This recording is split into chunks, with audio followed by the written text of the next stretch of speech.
The Code of Criminal Procedure 1898. CRPC. Total marks 10. Topic number 4. Summon.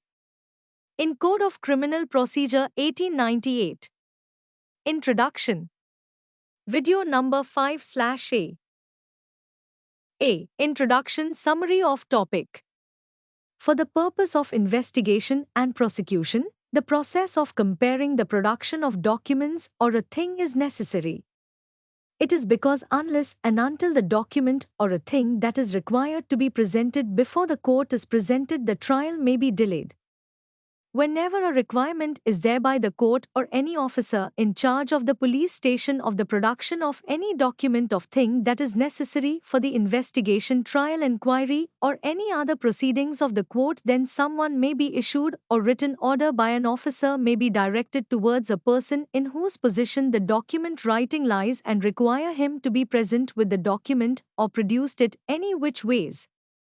This is about how the law allows authorities to search for documents or things when needed for an investigation or legal proceedings. Summon and its types. Summon is issuance of process to an individual whose presence is required in court of law.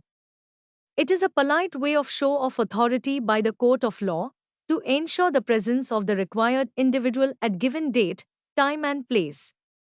A summon can be issued to following individuals: a person who is facing a trial, accused; a witness; a person in whose possession certain documents are, which are required to a court for deliberation. A Code of Criminal Procedure 1898 does not define the term summon anywhere in the code. As far as the types of summon is concerned, it could be A. Summon for appearance of a person, or B. Summon for production of a document. Procedure for service of summon. The form of summon is described under Section 68, which states that a summon shall be in writing and a duplicate signed and sealed by the court. Summon must also contain the name of the person, date, time and place of appearance. Who can serve the summon? Summons can be served by A. Police. B. Any office who is proscribed by the provincial government to do so. C. Complainant with the permission of the court. The procedure for the service of the summon is provided under Sections 69, 70, 71, 72, 73, and 74. The steps are as follows. A. In person. The summons are supposed to serve in person. This means that the summons are handed over in person to the person whose attendance is required in the court. When the service to such person is made, his signatures are obtained on the copy.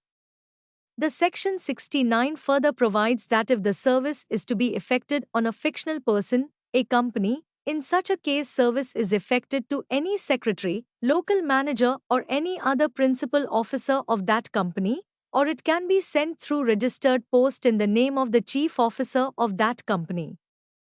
A. To male member of the family. If the concerned person is not found at the residence, the summon is handed over to the adult male member of the house and signature of such person are obtained. B. Pasting. In case the summons cannot be handed over to any male member, the copy of the summon is pasted at the main gate of the residence and on all the conspicuous part of the house where such person resides. D. Service of summon to government official. In case the summons are being serviced to a person who is government employee or works in a statutory body or company, the summons are issued to the head of the departments, and that person is responsible for the service of the summons by adopting either of the modes mentioned above. E. Service of summon beyond jurisdiction. When a summon is to be served outside the jurisdiction, such summon is sent to the local magistrate, and such magistrate shall adopt either of the modes of service mentioned above and send the report to the court from where the summons were issued. F. Summon for production of a document or thing. Section 94. Forum for obtaining summon.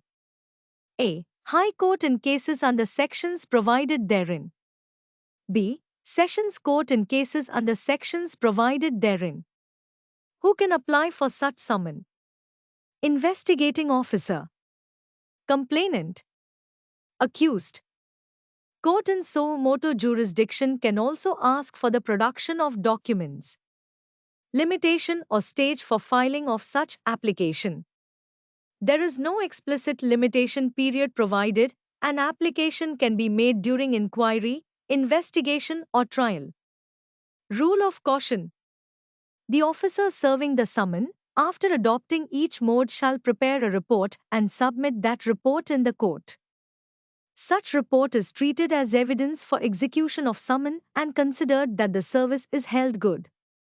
If the person does not appear after issuance of summons and all three modes are exercised, the courts is at liberty to issue the warrants for production of such person. Warrant and its types. Warrants is obvious show of authority, whereby the police is directed to ensure the production and appearance of the person against whom the warrant is issued. Unlike summon where the person is informed that his presence is required. Warrants are either bailable or non-bailable in nature. It can be issued for the production of an individual in court, be that accused or witness. For the production of a document. Form of warrant. Form of warrant of arrest is described in Section 75 of the Code of Criminal Procedure, 1898, and it states that I. A warrant either bailable or non-bail is to be in writing. 2. Must contain the seal and signature of the court. 3. Name of the person who is required to be produced before the court. 4. Date, time and place of production. A bailable warrant must contain the bail amount. Section 76 provides that the warrant must state that number of sureties, the amount of the bond and the time for the person for attending the court. The general principle, whereas Section 75(2) provides that a warrant of arrest continues until it is cancelled by the court issued such warrant or has been executed by the official. Section 77 provides that a warrant of arrest can be issued to more than one police officials, and either of those can execute the warrant. Section 78 gives the court the liberty to issue the warrant to arrest and direct the landholders to execute the warrant. Such direction can be issued I. For an escaped convict. 2. Proclaimed offender. 3. Accused of a non-bailable case who is avoiding his arrest. The officer in whose name the warrant of arrest is issued under Section 79, he can direct any other officer for the execution of such warrant. Section 80 and 81 provides that the officer executing the warrant shall after execution of the warrant make a report and submit such report in court. The person arrested in case of issuance of non-bailable warrant must be produced before the court without delay. Search warrants. Section 98 Search with warrant. Section 165 is divided in two sets of direction. Direction where an officer who is authorized to make search without warrant can make search of a place for the purpose of an investigation and for collection of important piece of evidence within his jurisdiction, territorial. When required search is to be made in a different territorial jurisdiction, procedure of that is provided under Section 166 of CRPC. The procedure of the search is same, however a written request is sent to that officer in whose jurisdiction is to be made, and that officer will make search, make a report and send it the officer so requested for the search along with the item searched, if any. If there is a reason to believe that written request will take time and the evidence will either be lost or destroyed, the officer in charge of the police station will make search in other jurisdiction as per the directions given in Action 165. After making the search, the officer will send a notice to the officer in charge of the station in whose jurisdiction search was made, along with the list prepared under Section 103, if any. He shall also send a copy to the magistrate who is empowered to take cognizance of the matter.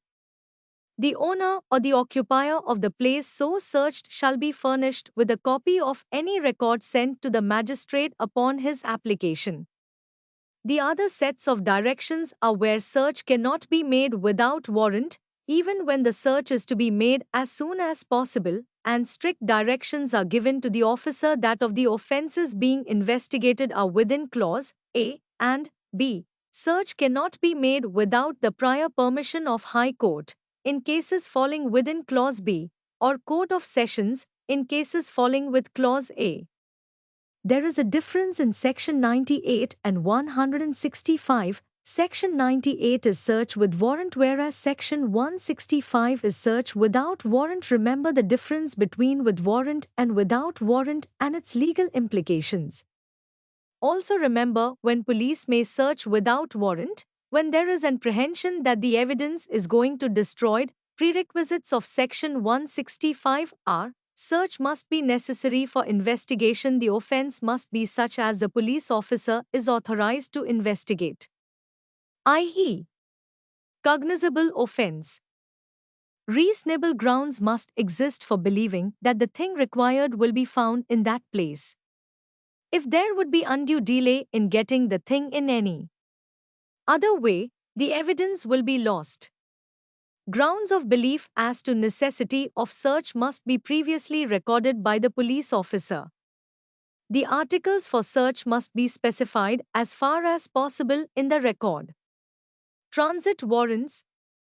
Procedure for service of warrants. Section 186 to 188. Transit warrants are issued for arrested accused in a different territory, whose custody is required in different jurisdiction, and for travel purpose the custody is produced before the nearest magistrate and permission for travel is obtained. If the magistrate find the offence to be bailable, the magistrate can grant bail to the accused person, with the order to surrender before the concerned court of jurisdiction from where the warrants are issued. The power to seize property is also in the hands of the police officer. The property has to be a list or suspected to have been stolen or suspicious of some offences. Magistrate under the jurisdiction has to be informed of such seizure. Summary of Chapter 7 in CRPC. Summoning for documents. When a court or a police officer needs certain documents or things for an investigation or legal process, they can send a summons or a written order to the person who has those documents. This order tells them to come to court and bring the requested items. Exceptions for banks. However, there are some rules. If the documents are held by a bank and relate to a person's bank account, they can only be requested with permission from a higher court. Alternative to personal appearance. If someone is asked to produce documents, they don't have to go to court themselves, they can send the documents instead. Letters and telegrams. Similar rules apply to letters, parcels, and things held by postal or telegraph authorities. If these items are needed for an investigation, a court can request them to be delivered. Search warrants. If it's believed that a person won't produce the needed documents or if the document's location is unknown, a search warrant can be issued. This allows the authorities to search a place and take any relevant items. Restricted search. The search warrant can specify which part of the place should be searched. Authorities must follow these instructions. Search for stolen property. If a first-class magistrate believes that a place is being used for illegal activities like storing stolen property or making counterfeit money, they can authorize a search. Items found outside jurisdiction. If, during a search, items are found in a place outside the court's jurisdiction, they must be taken to the court that issued the search warrant or the nearest magistrate. Forfeiture of publications. The government can declare certain publications, like newspapers or books, forfeited if they contain harmful content.